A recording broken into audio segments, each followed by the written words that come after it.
good introduction or brief idea of the session 2.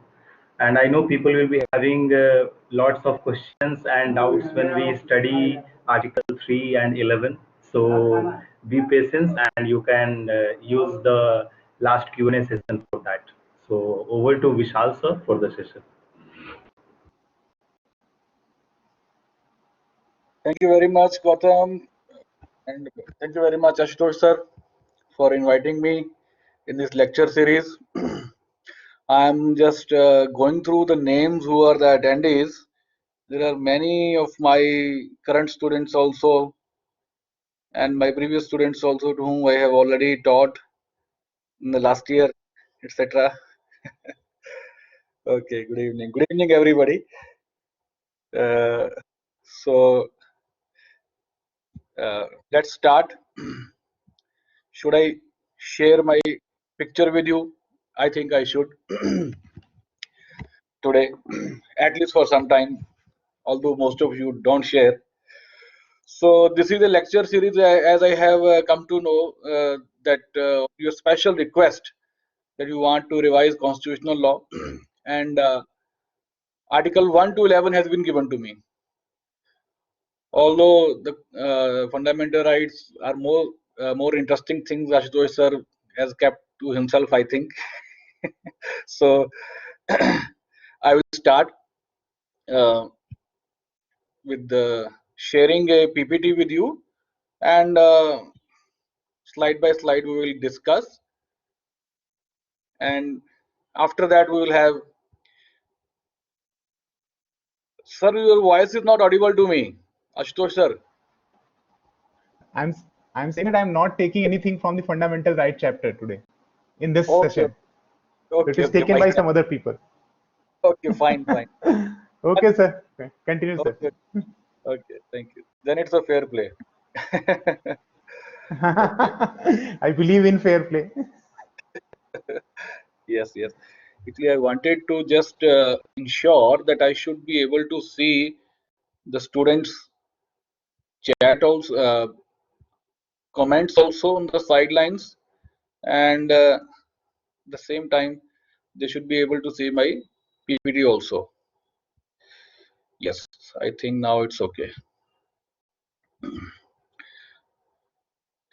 So this size of PPT is okay, my dear students? Okay, good. Okay, if I would make it a slideshow, then your comments would go away. So I would have to move on like this. So our topic today is a union and its territories and citizenship. So first we'll start from the union and its territories. So this is, India, that is Bharat. That's the official name of India in the constitution. And in the constitution we have so many different parts. 22 parts are there. So part 1 is regarding union and its territory, and part 2 is regarding citizenship. So we will start from the part 1, the union and its territory. The first is the name and the territory of the union. India, that is Bharat, shall be union of states. First of all, it is not a federation of states, because federation gives you an impression as if some free and independent states have come together and signed a pact and joined a union, joined a group to make a federation, and they have right to seal it away. So that's why this word union is used. Although we are known as quasi-federal, so, and the ethos of federalism are very much present in our constitution. There is no doubt about that. We respect the states' internal matters, and there is a special state list in the 7th schedule where only state has right to make laws. But officially, you should know that we are union of states. We are not federation of states like America. We are just union. So keeping that in mind, we move further. India's union of states, the states and the territories thereof shall be specified in first schedule. Those are written in the first schedule. So here I have with me, this is first schedule. This is first schedule. In first schedule, when it refers to Article 1, refers to first list of the first list is regarding the name of the states, and here at 15th number, earlier there was state of Jammu and Kashmir. Now it has gone to list 2, the union list, the list of union territories. So this is the union territory list, second list. In schedule 1 we have 2 lists. So at the end, Ladakh and Jammu and Kashmir has come there. Now, so this reference to schedule 1, why it is very, very important, because it establishes the connections of these territories with the Union of India. Any state is part of Union of India by virtue of its mention in the first schedule. Especially there were many efforts to create confusion regarding the status of Jammu and Kashmir. Some people said that Article 370 is there, that is a bridge between India and the state of Jammu and Kashmir. If 370 is removed, then Jammu and Kashmir will be nowhere with India. No. Jammu and Kashmir's connection with India was with the first schedule. Article entry 15, where it was mentioned. So it was the basis of the every state, why it is known as the part of India, because it's mentioned here in first schedule. Now it's in the second list, the union territory list. 370 was just for explaining that how Constitution of India will operate in the state. That's a different issue. We will not venture into that area right now. So the states and territories thereof shall be specified in the first schedule. The territory of India shall comprise of what? The territories of states, all states which are mentioned there. The union territory is specified in first schedule. You have seen the 2 lists. And such other territories as may be acquired. Acquired means those territories which Government of India would acquire in future. Now, what is the meaning of acquire here? Acquired. In the case of Mastan Sahib versus Chief Commissioner Pondicherry, AR 1962, Supreme Court has explained the meaning of acquired as mentioned in Article 1. It should be understood, the expression acquired should be taken to be reference to the acquisition as understood in the public international law. So as we use the acquisition of territory under the public international law, that is the meaning of acquired in this clause C. So Government of India can acquire any foreign territory, any new territory by all those methods under which are allowed to be in the public international law, or which are generally thought to be methods of acquiring a new territory under public international law. So these are the methods. Most of you know this: occupation, annexation, accretion, cession, and prescription. Occupation is when establishing effective control over terra nullis, such a land where there is not control of any country. If Government of India controls that land, then that would be acquiring new territory by the method of occupation. Although now, due to the advancement of science and technology, there is no more land lying vacant all over the globe. Earlier it used to be. Annexation by the conquest, by conquering some other country. If we annex that territory with the territory of India, that would be annexation. After the advent of UNO, now such kind of annexation is not easy. And accretion by tectonic or physical activity.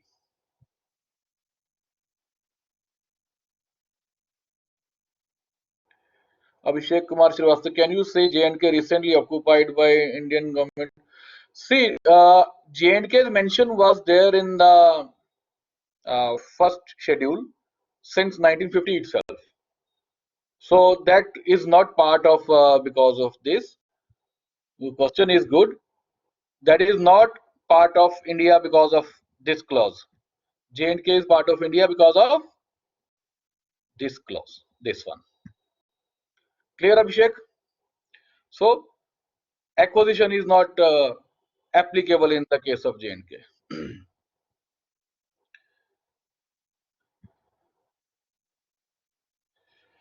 Then accretion is by tectonic activity, plate tectonics, physical activity.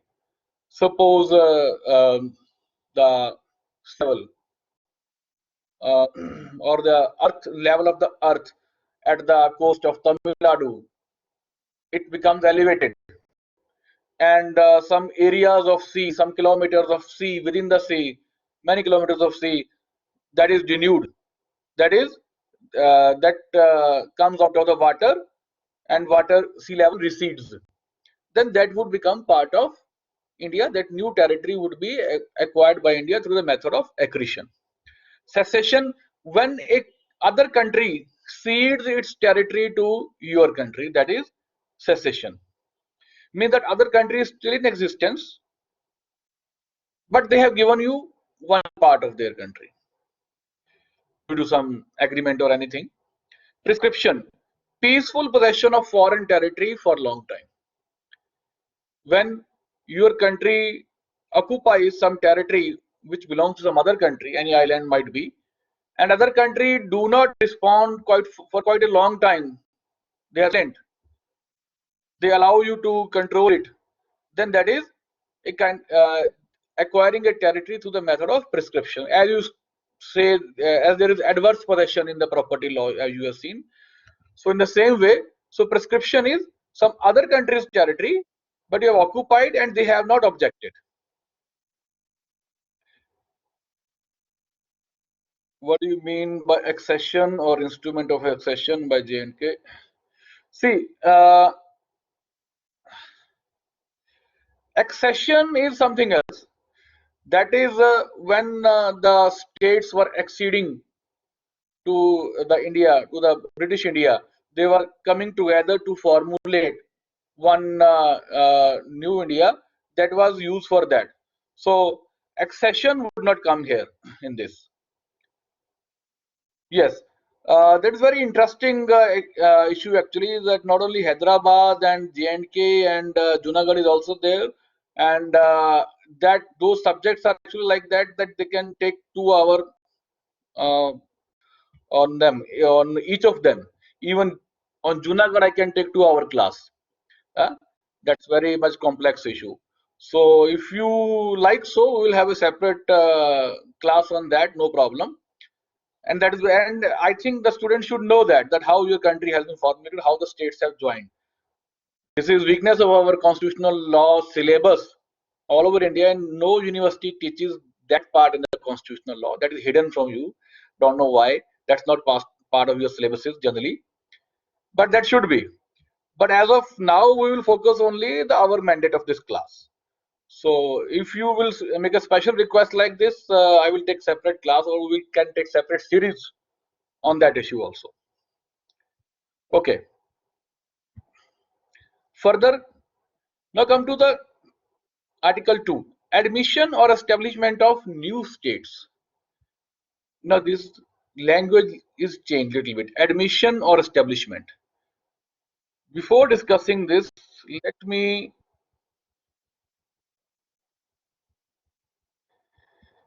let me show you here.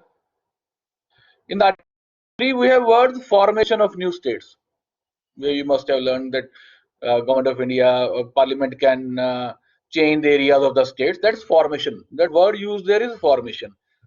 But here we should be very careful. The word used here is in Article 2 is admission or establishment of new states. Parliament may by law admit into the Union or establish new states on such terms and conditions as it thinks fit.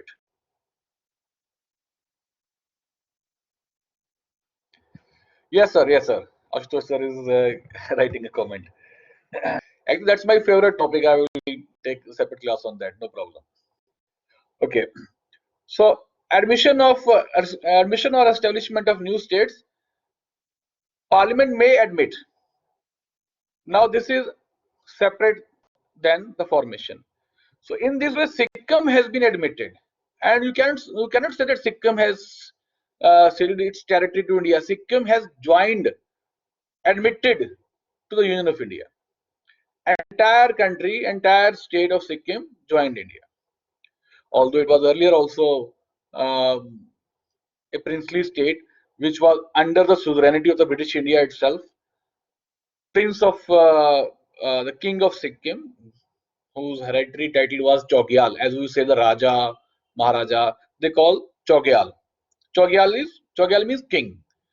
So Sikkimese Chogyal was also member of the Chamber of Princes in India, where all 563 princely states were there. There was a Chamber of Princes made by British. So Chogyal was also member of that. But somehow after 1947, before that, Sikkim was actually protectorate of British India. Protectorate. Well, British India was protecting it. But after, in 1947, Sikkim was made almost free, independent, and it was not under anybody. But in 1950, due to its security, it again signed a pact with India and became protectorate of India in 1950. So it became protectorate of India. But later on, the wishes of the people in the Sikkim were to join the Union of India. So Sikkim was an erstwhile princely states, as we discussed. So there was a historic agreement on the 8th May 1973 between the Chogyal, the king, and the leaders of the political parties, because democracy was uh, uh, introduced over there. And till Pandit Nehru, that time Chogyal was very good, so democracy was running good. But after the advent of Mrs. Indira Gandhi, the new Chogyal who came, he was very much drunkard person, not interested in the country in very good manner. So leaders of political parties over there, they wanted to join India. So they signed a historic pact with the Chogyal, all leaders of their own political parties, representing the people of Sikkim. They signed a pact followed by an act passed by the Sikkimese Assembly. The Sikkimese Assembly also passed an act to join India and seek representation in the Parliament of India. They said we will join India and we will become member of Parliament of India. To give effect to the wishes of the people of Sikkim, Parliament of India passed two amendments. First amendment was passed uh, on 1st March 1975, 35th Amendment. With this, Sikkim was made an associate state. This was a new concept. Earlier associate state was concept was not there in India. Sikkim was made associate state. Now, what were the rights of the associate state? They were able to send members in the Lok Sabha and Rajya Sabha, but they were not allowed to vote for the president and the vice president. Means they were associated but not full-fledged state. But just after 1 month and 26 days, the second amendment was passed, because during this period of roughly 56 or 57 days, the Chogyal again started uh, creating problems, especially his American wife. She wanted to spoil relationships with India, as now the Prime Minister Oli of Pakistan is doing Nepal is doing deliberately, finding out the issues. So she also started. So again, the political parties of Sikkim, they said, no, we want full integration. This association, this lesser status is not good. Give us the full status. So the second amendment was passed on 26th April 1975, and Sikkim was made a full-fledged state in the Union of India. Now, a problem came here in the R.C. Paudyal versus Union of India case, because when you will see, what does this article say, by the way? Parliament by law admit into the union or establish new state on such terms and conditions as it thinks fit. On such terms and conditions as it thinks fit. Now, what does it mean? Can there be any kind of conditions? What is the scope of this? And scope of this term, this clause, was challenged in the R.C. Paudyal case. Why it was challenged? Whether terms and conditions of on which Sikkim is admitted are against basic features of the Constitution of India. This was a question over there. For example, equality and secularism inter alia, among other things. These two things basically. Whether terms and conditions on which Sikkim has joined India is against equality and secularism. Can Parliament accept such kind of terms? Sikkim Assembly, in a Sikkim Assembly, there was a reservation of 12 seats out of 32 seats for the Sikkimis of Bhutia Lepcha origin, whether violation of Article 14. This was the question. There is a typo error. Okay. Reservation of 1 seat in the favor of Sangha, Buddhist Sangha. Sangha, Buddhist Lamaic religious monasteries, with the provision of election on the basis of separate electoral roll based on pure religious distinctions. Means Buddhist Sangha would elect one member, only the Buddhist monks would vote, and they would elect one monk and send that monk in the state assembly. So this was the provision. Now you can say that you can see that in the first clause, when you are reserving so many seats, almost 40% roughly, for the Sikkimis Bhutia Lepcha one tribe, it's against Article 14. And when you are allowing a Sangha to send one member, Buddhist member in the state assembly, it is against secularism. It's religious representation in the state's assembly. So these provisions were challenged in the R.C. Paudyal case, that what is the scope of this term? Conditions as it thinks fit. Can there be any kind of conditions? Is it open field? Any kind of or every kind of condition can be there.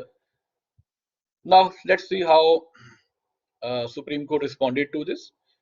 Supreme Court held, under Article 2, Indian Constitution, the Parliament may by law admit in the Union or establish new states on such terms and conditions as it thinks fit.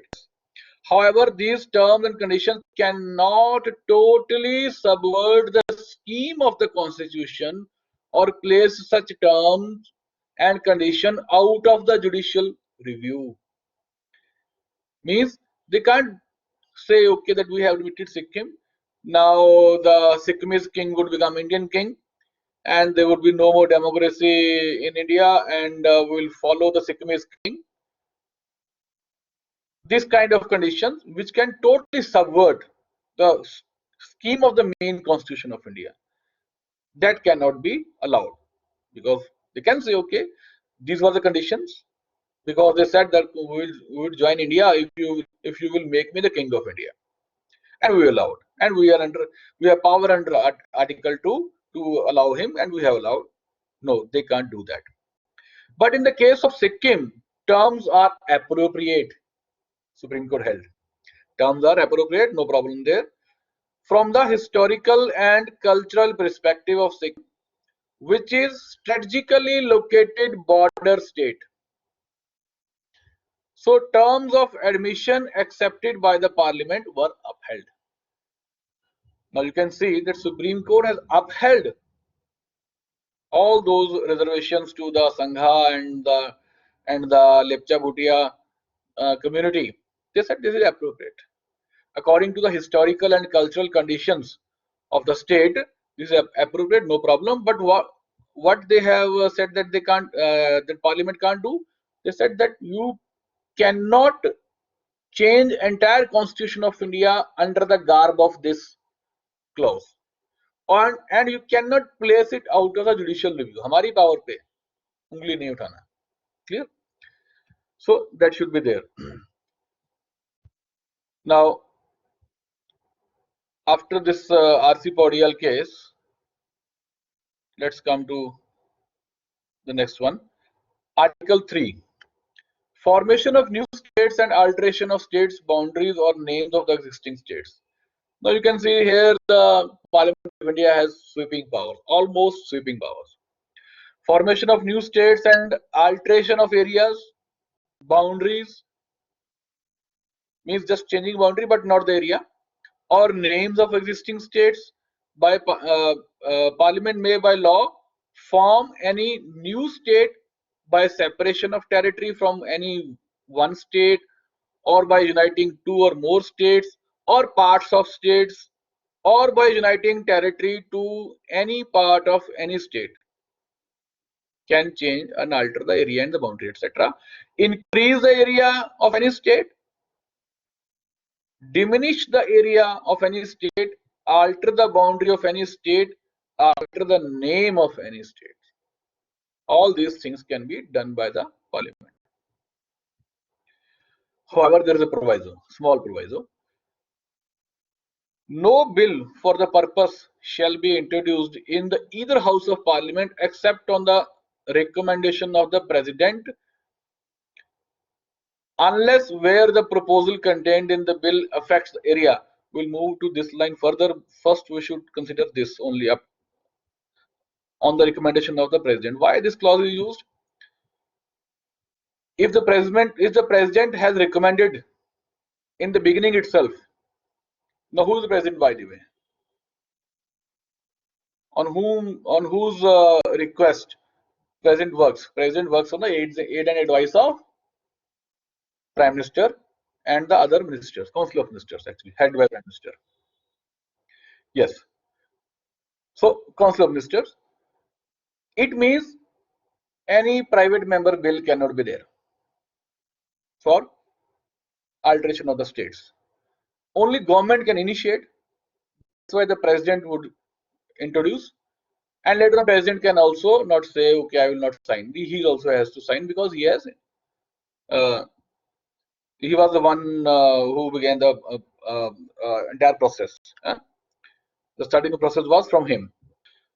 Now, on the recommendation of the President, and unless where the proposal contained in the bill affects the area, boundary or name of the state, the bill has been referred by the President to the legislature of that state for expressing its view thereon with such period as may be specified in reference to within such further period as the President may allow, and the period so specified or allowed has expired.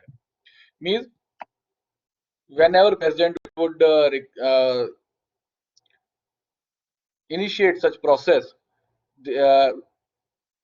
he would send the proposal contained in the bill to the affected area, to the affected state, and the President may give them some time to respond, 1 month, 2 months, 6 months, whatever it is. Or if there is no time given, then they should respond within reasonable time. And you know, reasonable time is always subject to interpretation. And when that time has expired, after that they will take further step. Now, explanation. In this article, means if within that time they do not respond, even then Parliament can take its further action. There is no necessity that okay, the state will respond, only say yes or no, then we will move further. No, means state cannot stop the process of formation of new state or alteration of its boundary by not responding.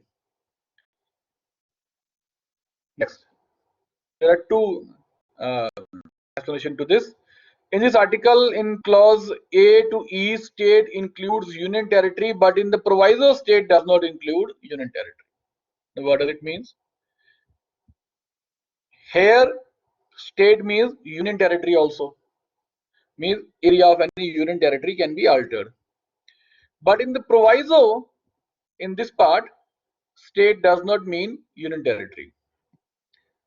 Ajay Narwal, sir, on the side we talk about the union of the states, but can changing the status of the state into union territory be valid if somehow we are violating the legislative intention and diminishing nature of the states? No, we are not violating. Even Supreme Court has not said that there is any violation, so don't pass any judgment here. And I will also not pass that. Now, see, if you will focus here, you will come to know. See, when they are saying, well, by the way, your question is good, but your judgment is wrong. Your intervention is good because you have given me opportunity to address this question. When they say that in this area, state means union territory. State means union territory. And in this, state does not mean union territory. Simply it means when you have to alter the area of any union territory, you need not to ask the union territory, because union territory is already under the central government, parliament, so they can take action. Central government has started the process, they will take action. No need to refer the bill to them. But coming back to here, Ajay has asked the question. Now here, when you say that state includes union territory also, it means parliament by law from any state, form any state means form any union territory. Clear? अगर हमने यहाँ union territory पढ़ना है, can create any, form any union territory by separation of territory from any state or by uniting two or more states. Simply. Sir, Supreme Court said India is an indestructible union of destructible units. Raja Rampal. Thank you, sir. Thanks for your intervention. So, as far as said, the Supreme Court said that alteration can be there, no problem. But your question is concerned on this, that when you say that here state means union territory also, so Parliament can form a new union territory also by diminishing the area of or changing the name of the earlier states. So states can be changed into union territory. So state of Jammu and Kashmir can be changed into the union territory of Jammu and Kashmir and union territory of Ladakh. So that is very much within the scope of this Article 3. Now, explanation 2. The power conferred on Parliament by Clause A includes the power to form a new state or union territory by uniting a part of any state or union territory to any other state or union territories. See, again, there is one more place where they have explained. Now, there is a case, Babulal versus State of Bombay, year 1960. In this case, it was held that what has to be referred to the state legislature by the president, which is the proposal contained in the original bill. The proviso of the Article 3 of the Constitution of India does not say that if and when the proposal contained in the bill is modified subsequently by an amendment properly moved and accepted in the Parliament, there must be a reference to the state legislature and the fresh bill must be introduced. No, that is not required. Means, suppose you are trying to change the area of Uttarakhand, and Parliament has referred the bill to the state of Uttarakhand. They have asked them, okay, give us your opinion, and whatever opinion they have given, after that there was change in the scheme of the alteration. Earlier they wanted that, okay, one village would be taken from Uttarakhand and added into Uttar Pradesh. Now they thought, no, two villages would be taken from this side and one would be added from Himachal in Uttarakhand. So if this kind of change is there, there is no need to ask them again. For alteration, you have sought the opinion, that's enough. Or if there is any small amendment required just for the sake of procedure, then also there is no need to again. Now come to the Article 4. It's simple. Law made under Article 2 and 3 to provide for the amendment of the first and the fourth schedule and supplement incidental consequential matters, etc. Now, part 2 is important here. No such law as aforesaid shall be deemed to be an amendment of the Constitution for the purpose of Article 368. Means Parliament can change the boundaries and the names of the states merely by passing a law, and when the name of the state would be changed. Suppose, see, you can see here in this first schedule, from here you have deleted the name of the state of Jammu and Kashmir and added in the list 2. Now, what is this, by the way? This is an amendment. Actually, in fact, this is an amendment in the Constitution, but it would not be considered as an amendment under Article 368.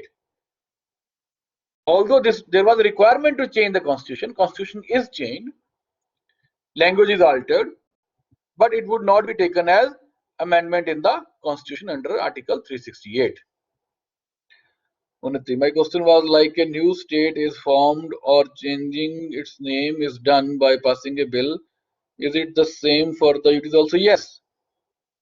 Same for the UT also. It would not be any, yes, it would not be any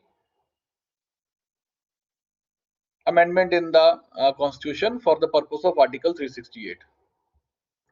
That should be very clear about that. Now, there are few important situations and cases regarding this.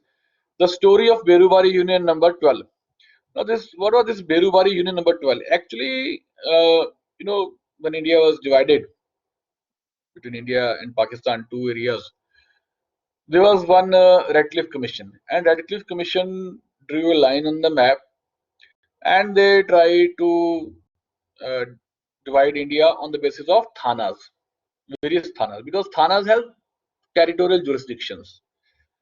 But in MP Jan, it is written that the Parliament cannot establish a new union territory. This can be done only through a constitutional amendment. No, they can do. They can do. That would not be constitutional amendment for this.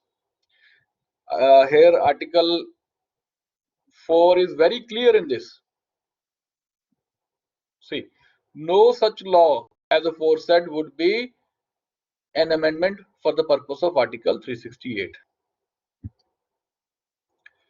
Okay, so the Berubari Union was a thana actually, which was lying on the Indian side of the border, but by chance Radcliffe forgot to mention its name, that to which country it would go.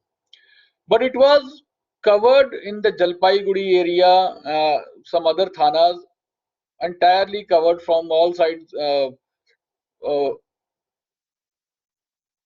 All sides by the other thanas of India. Just one part was touching to the boundary. But Pakistan objected, said no, this should be given to us. There is no mention of the Berubari Union. How you can take this? And dispute arose. And then there was a agreement between Pandit Nehru and one of their minister, in which they thought that okay, we can divide this. Nehru-Noon Agreement. So this is known as the Nehru-Noon Agreement of 1958, whereby half of the Berubari Union number 12 was given to the Pakistan and other half was kept by India. In addition, 4 Cooch Behar enclaves contiguous to the part would also have gone to Pakistan. Now this was objected, it was challenged in the Supreme Court, and reference was sought. In the reference case, Berubari Union, Supreme Court held that Parliament cannot cede any part of India to any other country by passing a law under this article of the Constitution, means Article 3. It is not just formation or alteration of the boundaries of the state and UTs. It is, for this, there should be a proper amendment. Only after amending the Constitution, Parliament can cede some area to some other country. So after this, Parliament had to pass the Constitution 9th Amendment Act 1960 that was passed, whereby half of the Berubari Union was given to Pakistan along with some other areas in Assam, Punjab and West Bengal. अल्लाह के हाथ उन्होंने दो तीन और state का मामला adjust कर लिया. They said that when we are passing a special amendment, let's fix 3 other states also. So this is the Birubari Bazaar in India. This area, this is this red dot is Birubari Bazaar. So this is boundary. So this side part has gone to Pakistan. Now it was East Pakistan actually. Now it is with Bangladesh. Now there was another case, Magan Bhai Ishwar Bhai Patel versus Union of India. This is also important. Supreme Court reiterated its position in Re-Berubari case and held that no territory can be ceded without constitutional amendment. However, accepting the award of the International Tribunal on the settlement of the boundary dispute with Pakistan, there was a boundary dispute in the Kutch area actually. Due to that, some skirmishes fighting started between India and Pakistan. So that matter went to the International Tribunal for settling the boundary dispute. So, due to the award of that international boundary dispute, some areas were given were to be given to Pakistan, and some areas we were receiving. So here, Supreme Court said this was again challenged that it is done without amendment. Can that award be implemented through an executive order, government order? Okay, ye de do, ye le lo. Whether that can be done. So it was held by Supreme Court that no, Parliament cannot cede any territory. That is clear.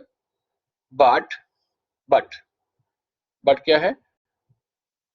Accepting the award of International Tribunal on the settlement of boundary dispute with Pakistan in Kutch and consequently giving some areas to Pakistan does not amount to ceding of territory.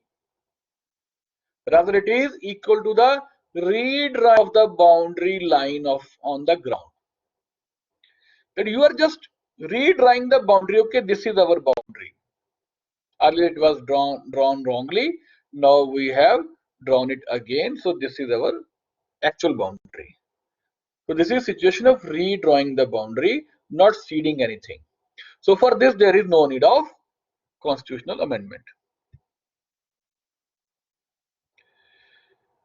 But since for the ceding there was need of the constitutional amendment, and you know there were so many small Bangladeshi enclaves in India. These are the enclaves. This is India, this is Bangladesh. These red areas in the Indian side are actually Bangladeshi areas, enclaves within the India. Means on these areas Bangladesh had sovereignty, and on the other side these yellow areas on the other side, in the side of Bangladesh, these were Indian areas. Government of India had sovereignty over these areas, but these pockets were within the Bangladeshi territory. So this was a long pending issue. So many times it was discussed since Mrs. Indira Gandhi this process started actually. There was proposal that okay, you take all enclaves which lie on your side and you give us all enclaves which lie on your sides, and let's draw a final boundary at least. Let's settle the matter forever. But this was delayed for various reasons, and President Manmohan Singh also tried to solve it, but he could not, although he was very much willing. But the Prime Minister Modi, he finally solved this with the 100th amendment. So all these enclaves which were within India, these enclaves of Bangladesh, these have now become part of India, and Indian enclaves within Bangladesh have become part of Bangladesh. In total, 100 Indian enclaves in Bangladesh were given to Bangladesh, and 51 enclaves of Bangladesh in India were given to India. Means we gave 111 and we received 50. In area wise, we gave them an area of 17,000, but we received only 7,000. So in total, 10,000 acres area has gone from us to Bangladesh. So it was a kind of ceding the territory. That's why an amendment was required. So amendment was there to finally settle the matter. Now come to next part, citizenship. That's also very important. Citizenship at the commencement of the constitution. When constitution started, at that point of time, who was citizen of India? Article 5 refers to that. At the commencement of the constitution, every person who has his domicile in the territory of India and was born in the territory of India, or either of whose parents was born in the territory of India, or who has been ordinarily resident in the territory of India for not less than 5 years immediately preceding such commencement shall be a citizen of India. Now you can see there is one reference to the domicile. Every person who has his domicile in India. And here is reference to residence, the third one. Who has been ordinarily resident in the territory of India for not less than 5 years. Immediately preceding such commencement means commencement of the constitution, means just before 1950, 5 years. If somebody was living in India, somebody was residing in India, he would become a citizen of India. And those who were born in India, for them this is no problem. And the one who was not born in India but domiciled in India, but might not be residing in India at that point of time. If domicile and residence, two different words are used, it means there is a scope that there must be some people who had domicile in the territory of India, although they were not born in India, and they were not residing in India at that point of time, but they were domiciled in India. There is scope for that. So all of them were citizens of India. To understand this, the scope of this Article 5, actually, you need to understand the concept of a little bit domicile, nationality, and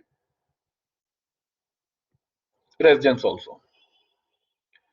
Most of you must have read the private international law. So nationality can be single or dual. It is a possession of civil and political rights. I mean, you can vote and you can get elected. You can get elected. Domicile is a place where a person stays with an intention to live permanently. Hence, domicile can be only one. So, one person can have domicile in India, but he must be residing in France because he has a 2-year, 3-year job or 5-year tenure in France. So, entire home setup in India, so domicile, it means domicile in India, but residing in France. In the same way, residence is a fact that person maintains a dwelling at some place. घर है कहीं पे. For some purpose or for the time being, it can be more than one. So a person can have more than one houses at different places. So he might be residing at 2-3 places in the different parts of the year. In the month of March, April, somewhere else, and 1 month somewhere else. Most of you were residing in Uttarakhand, but in vacation you went back to your home state. So your domicile, where was your domicile? Domicile is an intention actually. What do you think that this is my permanent place? And nobody can think that I have 2 permanent places. That okay, I will live permanently in India, I will live permanently in America. No, you can't do that. There is only one intention to live permanently at any one place. It is not practically or physically possible that you can live permanently at 2 places, or you can have an intention to live permanently at 2 places. You can live at more than you can live at 2 or 3 places, but the intention to stay permanently would only be at one place. So that is your domicile. So the person who had the domicile of India, he also became citizen of India. The one who was born in India, he also became a citizen of India. And the whose parents, either of whose parents was born in the territory of India, he also became citizen of India. And the one who was just residing in India, if any foreigner, for more than 5 years, just before the commencement of the constitution, he also became a citizen of India with Article 5. Now, Article 6 tells you the rights of citizenship of certain person who have migrated to India from Pakistan. Means after division, after partition, those people who came from Pakistani territory to Indian territory, they would be citizens of India. If they have entered India before July 1948, then en masse so many people have come actually, because this migration of people started from the March 1947 itself. 4 or 5 months earlier, riots started. People were knowing that there would be two parts, and this is broadly India, this is broadly Pakistan. So riots started, and people started migrating also since March 1947 itself. So from March 1947 to July 1948, in total 16 months, lot of en masse migration took place. So whosoever come before that, that's okay, that he is also citizen of India. And whosoever have come after July 1948, he will have to be registered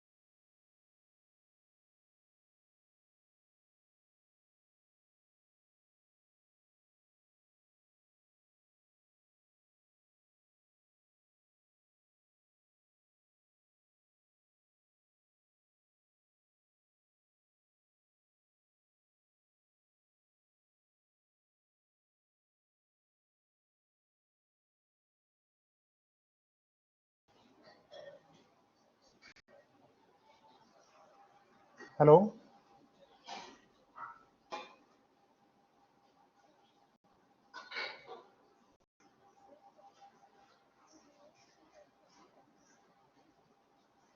Gautam.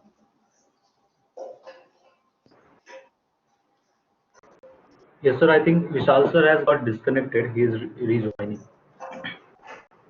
Okay, okay.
Hello.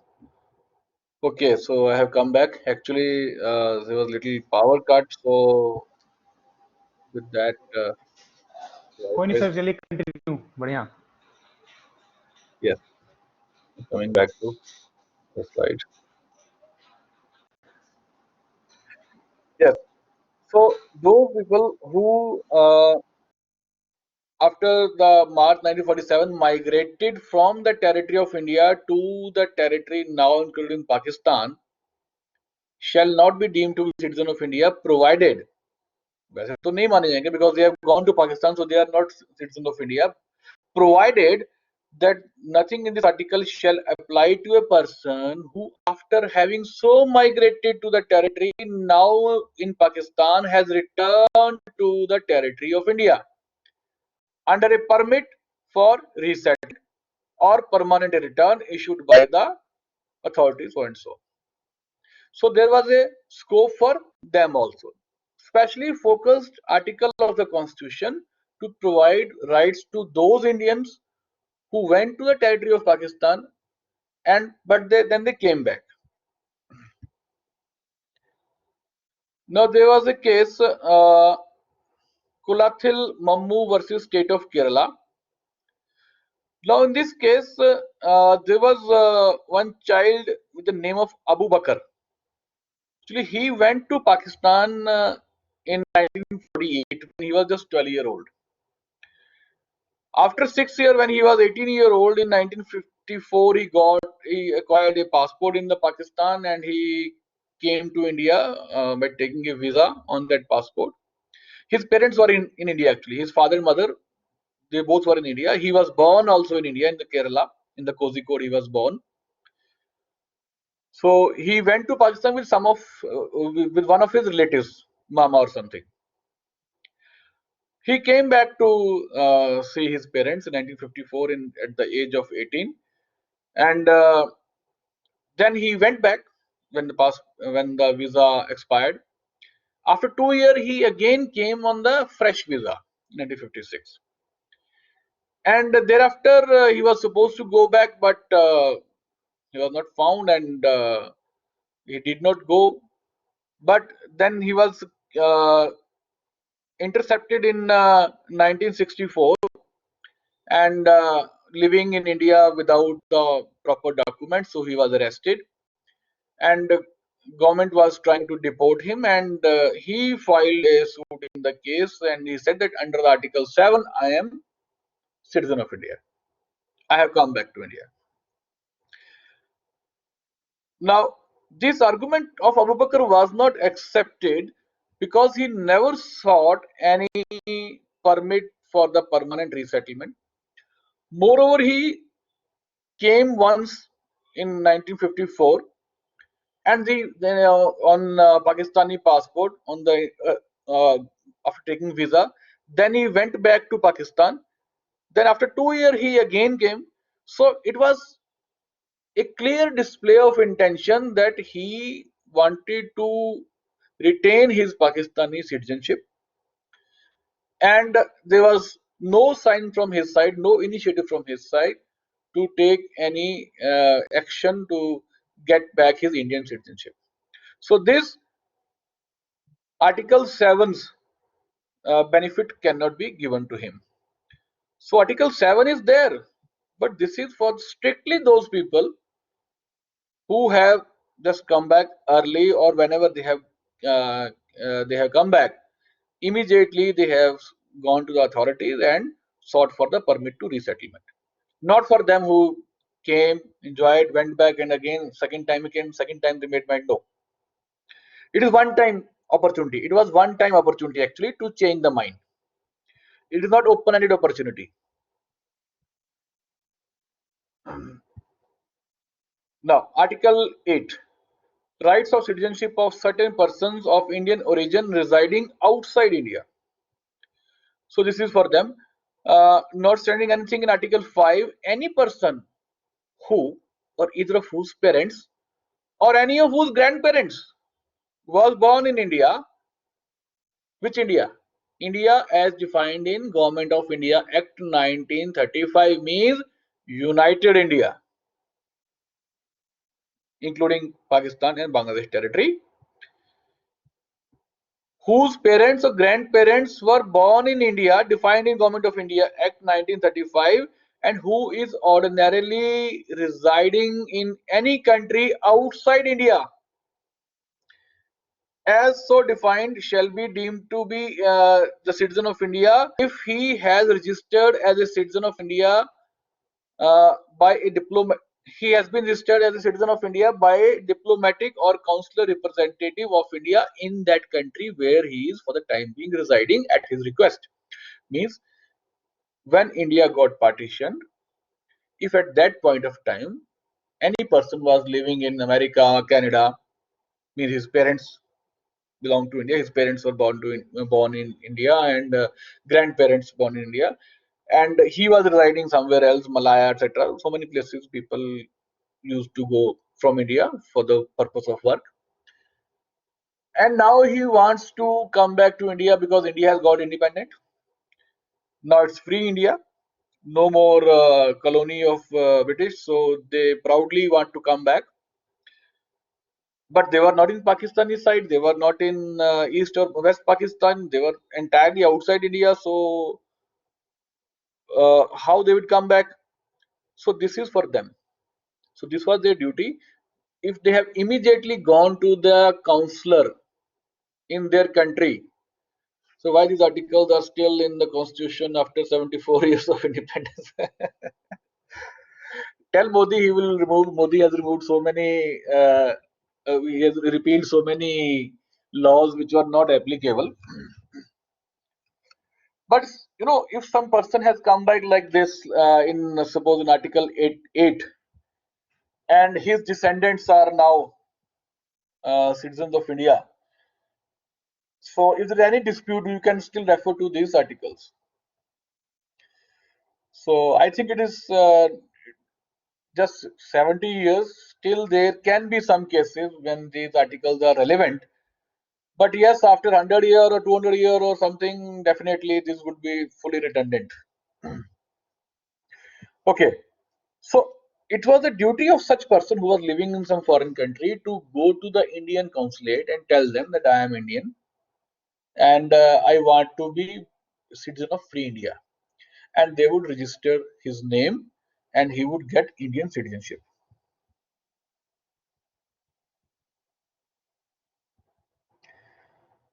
By the way, Kartike, your query was good. You know, the young students, you people are always willing to change the things. Okay. Person voluntarily acquiring citizenship of foreign state not to be citizen. Simple. The one who has voluntarily acquired the citizenship of any other country, he would not remain citizen of India. Then continuance of the citizenship, rights of citizenship. This is, it seems very simple, but it has very deep connotations actually. Every person who is or is deemed to be citizen of India under any kind of any article 5, 6 or 7 or 8, whatever it is, every person who is or is deemed to be citizen of India under any of the foregoing provisions or of this part shall, subject to the provisions of any law that may be made by the parliament, continue to be such citizen.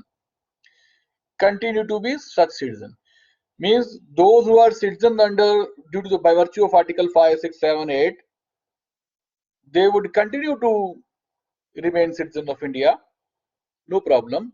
But their continuity of citizenship is subject to any future law made by the parliament in this regard. Means it wants to say here actually that parliament can make some law by which they can snatch your citizenship. If you come under that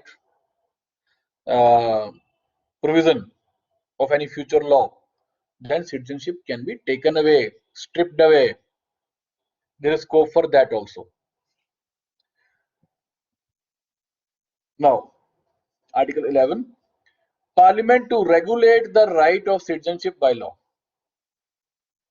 That was about continuity. This is about the regulation. Nothing in the foregoing provision of this part shall derogate from the power of the Parliament to make any provision with respect to the acquisition and termination of citizenship and all other matters relating to citizenship. Means after the commencement of independence, all these articles were actually relevant till as you said, Kartike, 1950. That before 1950, who has come, who was born, etc., etc. But after the commencement of constitution, Parliament would come with a law which would regulate the future matters related to the citizenship. So देखो citizenship amendment act ध्यान में आया. I have written wrong here. I wanted to actually write here the Indian Citizenship Act 1955, but since CA is so much going on in the mind, so I have typed amendment over here. So just ignore this word amendment here. Here I am actually talking about the Citizenship Act of India. So this act provides for the acquisition of Indian citizen and loss of Indian citizenship after the commencement of the Constitution of India. Now, in how many ways Indian citizenship can be acquired? There are 5 ways. Acquisition of citizenship, and this is termination of citizenship. Citizenship by birth. Citizenship by descent, birth you know very well. By descent, descendants of Indian parents. You know, on this laptop I cannot edit the PPT side by side. There's different kind of software. Okay, so descendants of India, yes, descendants of Indian parents or grandparents. Then citizenship by registration, persons married to Indians or persons of Indian origin and ordinarily living in India for 7 years or more, that is by registration. Citizenship by naturalization, any other person not being illegal migrant. Other than these, if he has no connection with India, but he can also acquire Indian citizenship if he is not an illegal migrant. Citizenship by incorporation of territory. For example, Sikkim was added to India, new territory incorporated. So all Sikkimese people, they became citizens of India. Now, termination of citizenship, renunciation of citizenship, Tyag, denounce himself. Okay, I'm no more interested to be citizen of India. 9, Article 9, termination, and means citizenship automatically ended when you acquire some other country's citizenship. Deprivation of citizenship. One is deprived, stripped away. So there is a scope when one can renunciate. It will automatically terminate when you will acquire some other country's citizenship, but one can renunciate also, even without acquiring. You know, citizenship is a nationality, is a concept that you can be a citizen of no country. You can be citizen of 2 countries also, and you can be citizen of no country also. You can be a stateless person. Although you will be domicile of somewhere always, because there is a place somewhere where you have permanent intention to reside and you have at least one residence to stay somewhere. But this is quite possible that you are not citizen in any country. You have renunciated the Indian citizenship and you have not acquired any other country's citizenship. Now come to the citizenship by birth. So there are few amendments in this actually. Now if you look at what does it say? Every person born in India on or after 26th January 1950 but before first day of 1987. Every person was born in India. On or after first day of 1987 but before the commencement of Citizenship Amendment Act 2003 and either of whose parents is a citizen of India at the time of his birth. So it means in 1987 there was an amendment that everybody who is born in India would not be citizen of India. At least one of the parents should be citizen of India. And that that provision was further amended in 2003 and became applicable from 2004. By the virtue of that amendment in 2004, now system is both of his parents are citizen of India, or one of whose parents is a citizen of India and other is not an illegal migrant at the time of his birth, shall be citizen of India by birth. Means there were cases when some illegal migrants came to India and they married here in India to some Indian citizen, and they got some kids here. So their children, by virtue of their being born in India, they also were getting Indian citizenship. Now they said that no, any illegal migrant, even if married to Indian, their children would not automatically acquire Indian citizenship by birth. Since 2004, now this is applicable. So from 50 to 87, it was open-ended. Everybody who was born in India, citizen of India. From 87, there was a requirement at least one of the parents should be there, should be Indian citizen. From 2004, if at least one of the parents is citizen, that's okay, but the other one should not be illegal migrant at the time of the birth. So you can see that how the law is slowly changing and becoming more strict. We are becoming more conscious about distributing Indian citizenship to the people. It's not the free party to everybody, Indian citizenship.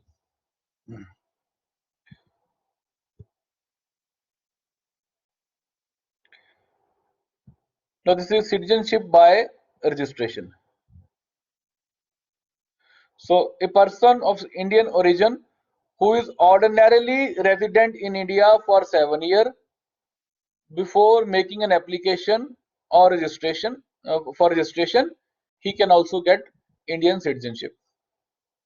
Or one who is married to the Indian person but and ordinarily residing in. Now what is the meaning of ordinarily residing, by the way?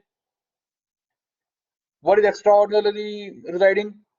If somebody has come to India and committed some crime and we have put him in jail, so he's also residing in India, by the way, but not ordinarily. So if he is in jail for 10 years, can he say, okay, I was living in India for more than 7 years, now give me citizenship? He has committed heinous crime. That's why he was in jail for more than 7 years. And now can he say, can he ask us that, okay, now I have become eligible to get Indian citizen? So ordinarily resident is also an important term. Citizenship by naturalization means those who are not those who have no otherwise any connection with India, means they were not born in India, they were not descendants of any Indian parents or grandparents, they were not married to Indians, but they are in India, but they are not illegal migrants. They have come to India, any foreigner. So where an application is made in the prescribed manner by any person, see the word is here, any person, any person, any person, yes, any person of full age and capacity, not being an illegal migrant, that is the requirement. For the grant of certificate of naturalization to him by the central government, may it satisfied that the applicant is qualified for the naturalization under the provisions of the third schedule, grant to him a certificate of the naturalization. So in the Citizenship Act there is third schedule, and that third schedule gives some conditions, lays on some conditions. If this person who is not related to India because of descendancy, etc., not born, etc., not married even, if he is fulfilling all those criteria which are mentioned in third schedule, then he can be awarded Indian citizenship by way of naturalization. But those who are extraordinarily talented, for them our doors are open, provided that if in the opinion of the central government the applicant is a person who has rendered distinguished service to the cause of science, philosophy, art, literature, or world peace, or human progress generally, it may waive all or any of the conditions specified in the third schedule. For them, conditions can be waived. No problem. The person to whom the certificate of naturalization is granted under subsection 1 shall, on taking the oath of allegiance in the form specified in the second schedule, be citizen of India. They will take oaths that I would be loyal with India. Oath of allegiance. I would show my loyalty towards India. I think this oath should be made applicable for everybody, even for those who are living in India.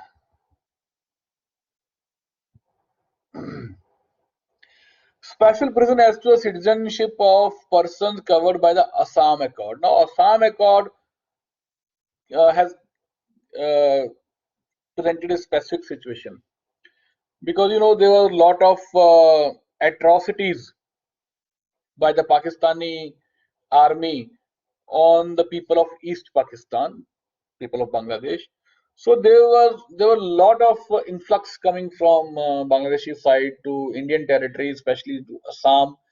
Many Bangladeshi people entered Assam. They started just after 1950 itself. So many waves came. So uh, there was finally a voice raised from the people of Assam that we would be reduced to the minority status in our own state. So stop this. Okay, that was to be stopped. But what you will do with those people who already come? Lakhs of people. Almost uh, initial idea was that it's around 1 crore or 2 crore. Many of them have now from slipped from Assam to the other states of India. But even then, today, within the Assam, even 2020 also, when this act was, all this accord was made applicable, lakhs of people are still over there. So this one-time opportunity was given to them that okay, they will be, after this cut-off date, they will be citizens of India. So after that date, if anybody would come, then he or she would not be citizen of India. So this Assam Accord, its provision was specially added in this act. Otherwise, where you will fit them? So act had to be amended. Now, Citizenship Amendment Act 2019. Now, what has done by this act? They have done in the interpretation clause of the act.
I think some network issue is with Vishal sir, so we should wait for 2 or 3 minutes. We'll be joining back. So kindly wait, he is joining back.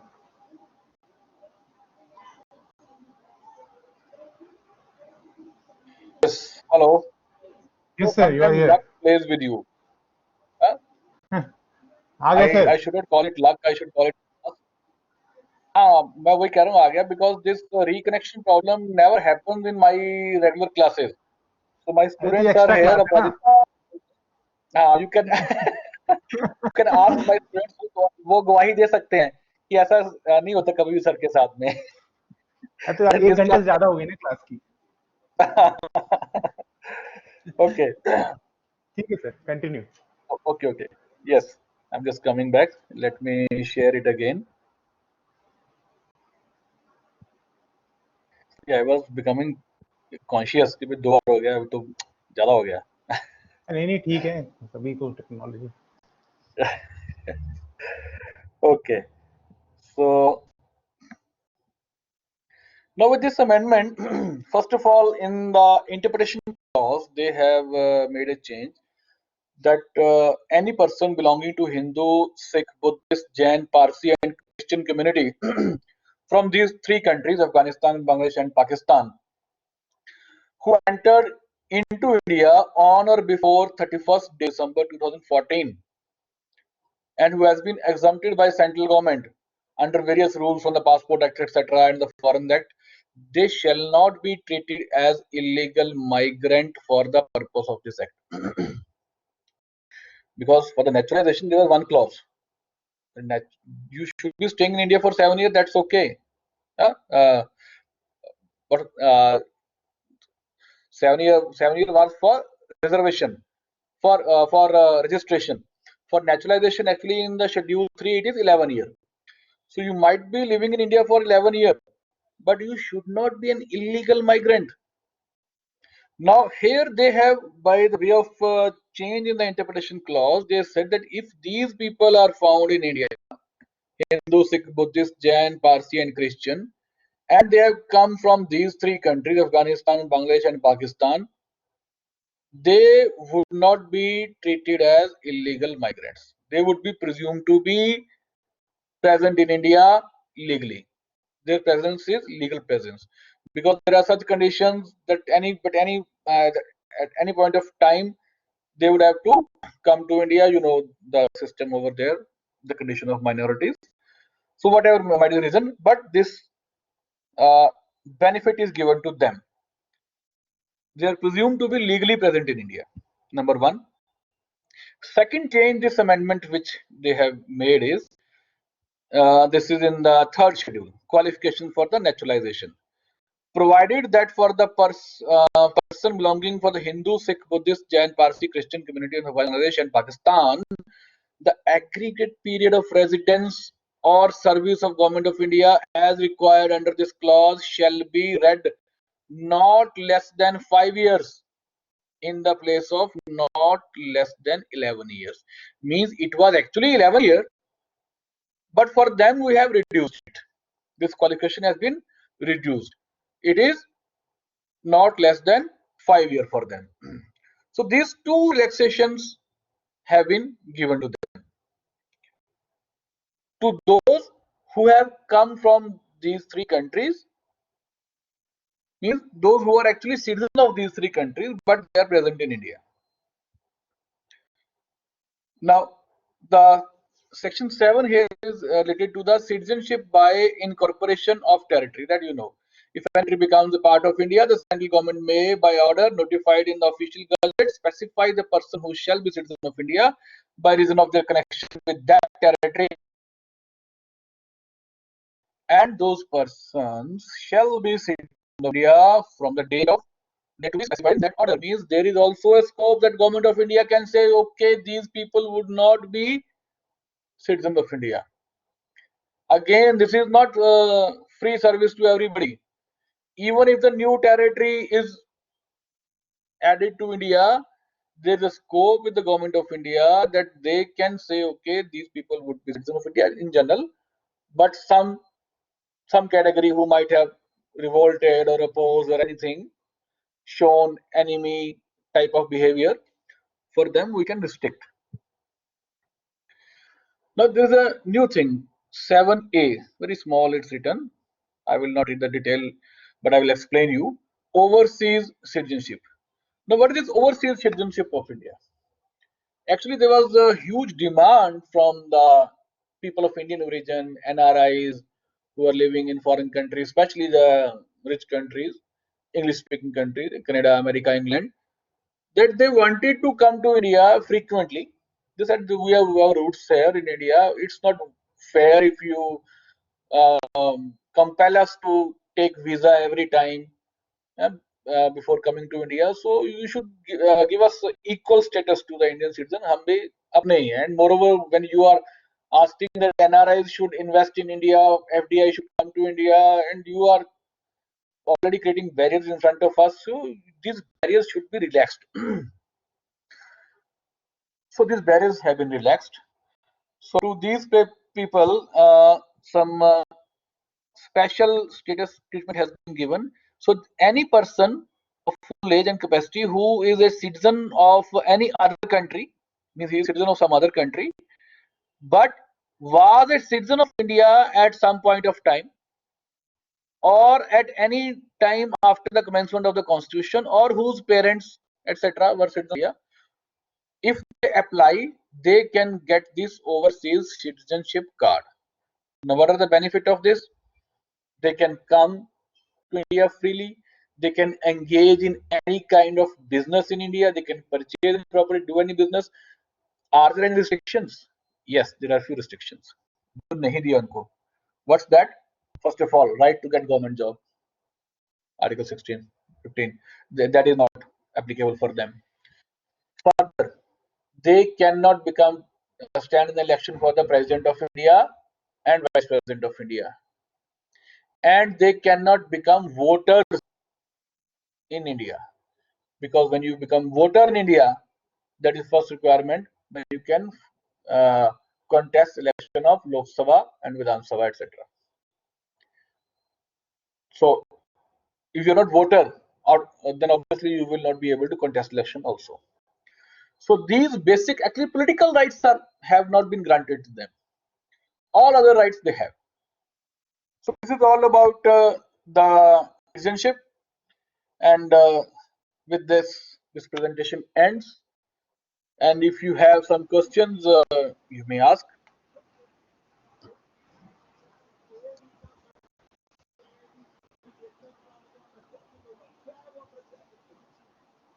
First of all, Vishal sir, I must say that this is very, very enlightening.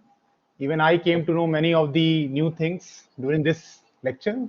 Although I am teaching this subject for 5 or 6 years, but I must confess that even I came to know many new things. So it is very, very informative, very detailed, very well covered.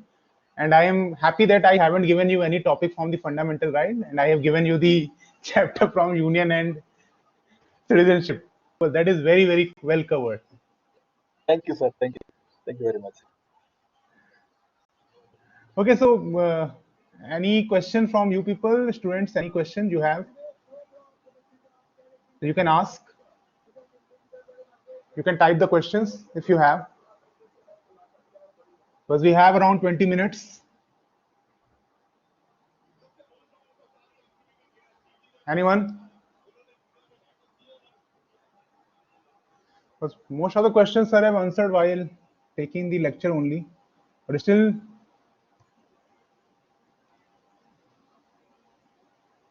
Yes, Arnab Panda has raised the hand.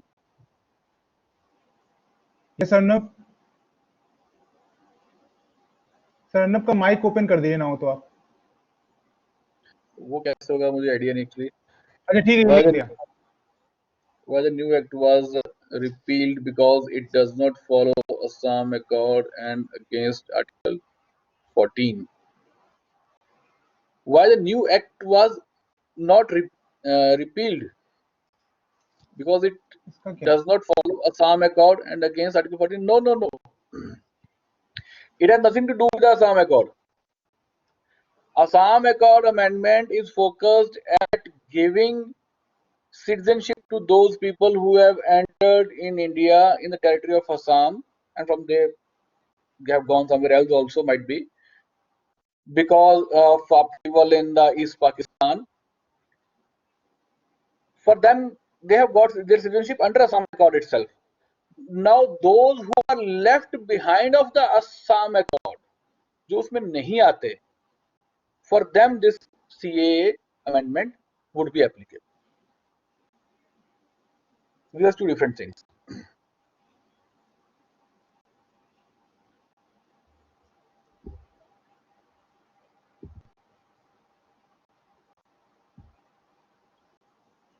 Okay. So any other question? You can raise your hand if you have. You can type it.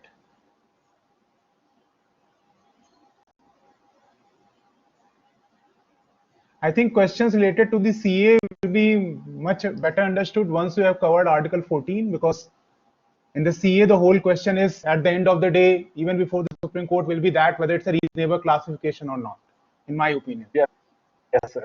At the end of the day, whether CA is constitutional or unconstitutional, that is already challenged in the Supreme Court of India. And at the end, the Supreme Court is going to scrutinize it only on this ground that whether it's a reasonable classification or not. That is the question which is before the Supreme Court of India. So I think the questions related to the CA will be better understood once you have done Article 14 of the Indian Constitution.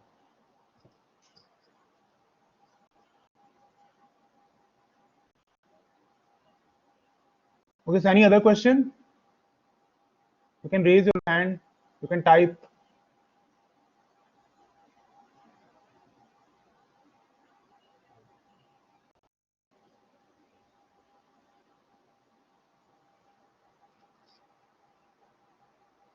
So they have listened to this topic interestingly. That's enough, I think. Otherwise, Yes, I think initial articles are used to be are thought to be very much raw articles. People should yes, it's generally. very, and because the syllabus is so concise that generally when I also teach, I have to rush through that because of the simple reason that I have to cover many other things. Yes, So sir. that's very well that you have covered this in very detail, and I think it is very, very clear. I hope every student will agree with me that it is very, very well taken lecture, I think. That's why first question, if they have no question, it can mean only those things, two things, that either they have understood everything or they haven't understood anything. So I will take the first one, that they have understood everything. अब please, box में इज्जत का सवाल है भाई, बताओ समझ में आया कि नहीं आया? Exactly the first time we have covered the article, first article with so many details covered, and okay, to win such a short time. That's why I'm saying that maybe they have understood and they will. And one suggestion, that go and read it again on your own, so that you will be able to understand all those things in a better manner. So I will take this PPT from Vishal sir, and I will upload it on your Blackboard also. So it will be with you people. You can download it for your future reference also. Sure, sir, sure. There are little bit typo errors. I would just correct them, then I will give you. Sure, sir. Sure, sir. So last thing, can you clarify a little bit about the thing of the whole thing of asylum, although it's not directly related to the this part, but asylum, refugee status, and citizenship. So because you have background in international law, so I think that will be a little bit around 2 to 3 minutes on this part: asylum, refugee status, and all those things. Sir, refugee is a status which is given to those people who have entered any country because of some problem. Okay. And initially they are given a status of asylum. Then they opposite I'm saying. Initially they take refuge, then they are given asylum, and they stay there. This is a process. One where one ends, where their other starts. Okay. When influx comes, immediately they are refugee. Yes. Then they have been granted some right to stay. That's called asylum. Okay. Okay. So students, if you don't have any question, then we can But I think leave. actually I was expecting the questions on the concept of this domicile. That how can be only one domicile, but they can be more than two nationalities and no nationality. But Yes, many yes. students are actually have already read this concept in my class, and others I think already know. So there was no confusion to the students on that side. That how can be But I one think, person, etc. but I think, Vishal sir, if you clear this thing again, then it will be better. Because if you have raised the question, so I think that will be better if you clarify it once again. Yeah. See, uh, nationality is a basically political right to vote or right to get elected, etc. in any country. Any person can have more than one nationality. They can be two nationalities, or they can be no nationality. Nationality can zero also. Suppose I apply for the permanent residentship in Canada, PR, Okay. and I have got Canadian PR. I have entered in Canada, and after staying there for 3 years, now I will get their citizenship. But immediately after going there, I renunciate my Indian citizenship. Then what would be the status of my nationality? I would be a person with no nationality at that point of time. But I would be legally living in one country. Now, if I want to travel to Hmm. some other country, any international travel, then I would be issued a document by the government of Canada of a stateless person. So Okay. as is on the document of a stateless person, you can get visa also, you can travel also. That's possible. That possibility is there. But as far as the domicile is concerned, domicile is place of your permanent residence, and this permanent actually comes from with your intention. You can have two, three residences, but somewhere you have an intention to stay permanently, or at the some point of time you can say that a person has no official residence. Kuch big gaya, Hmm. is a bankrupt, Yes. no property, single penny is not with him, so no house is in his name. But even then, he would have some domicile. You would have no residence, but some domicile, because domicile is a state of mind. It's intention where you want to reside. So that is the system of domicile. Okay, sir. Okay, sir. I think Rajnandani is asking, can you clear the last point of refugee? So what you told about the refugee, she is wanting to Yes. further. Actually, I said that asylum is initially given as an asylum seeker. Actually, is that person who is seeking a protection at international level in some other country, and he is seeking actually. He applied for the protection, so he is an asylum seeker, and but his refugee status has not yet been determined. So, in the contrast, refugee is that person who is a recognized refugee under the International Convention on the Status of Refugees. So, refugees have some rights under that international convention. So, if you come under that category, that convention, its provisions, then you are a refugee. That might be because of war or any other thing.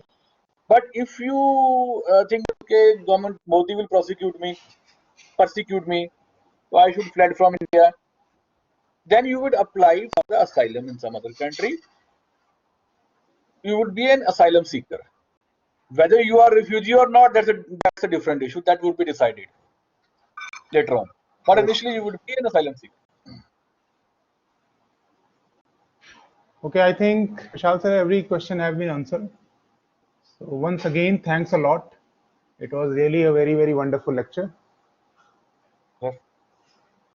And thanks for inviting me, sir. I'm also very happy to see so many of my own students, current students, and my previous batch students together, all of them. Yeah. Yes, yes. Okay, then everyone, see you on next Friday. So on Friday, Vijay sir will be taking a lecture on Article 12. So we'll start with the fundamental right from next coming Friday with Article 12. Vijay sir will be taking from Article 12, and then we will be having two other people who will be talking about different fundamental rights. So see you on next Friday. Bye bye and take care. Bye, Vishal sir. Bye, everybody. Bye, sir. Bye, everybody. Take care.